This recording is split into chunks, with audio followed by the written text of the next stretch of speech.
Welcome back. હવે વાત કરીશું સરકારી શાળાઓ સામે તંત્રની બેદરકારીની. કેમ કે ધોરણ 1 અને 2 ની સ્વાધ્યાય પોથી હજુ સુધી વિદ્યાર્થીઓ પાસે ન પહોંચી હોવાનો આરોપ લાગ્યો છે. વિદ્યાર્થીઓને સરકાર દ્વારા પુસ્તકો ફાળવવામાં આવતા હોય છે, પરંતુ જામનગરમાં બીજા સત્રની શરૂઆત થયાના 40 દિવસ બાદ પણ અભ્યાસક્રમને લગતા પુસ્તકો ન ફાળવાયા હોવાનો આરોપ લાગ્યો છે. ધોરણ 1 અને 2ના વિદ્યાર્થીઓને સમયસર સ્વાધ્યાય પોથી ન મળતા વિદ્યાર્થીઓના શિક્ષણ અંગે પણ અનેક સવાલો ઊભા થઈ રહ્યા છે.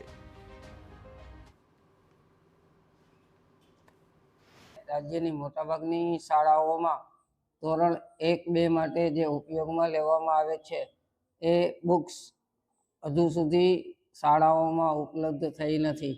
આ મામલે સમગ્ર શિક્ષા જામનગરની કચેરી મારફત રાજ્ય સરકારનું ધ્યાન દોરેલું છે અને વહેલી તકે આ પ્રકારનું સાહિત્ય છે એ ઉપલબ્ધ થાય એવા અમારા પ્રયત્ન છે.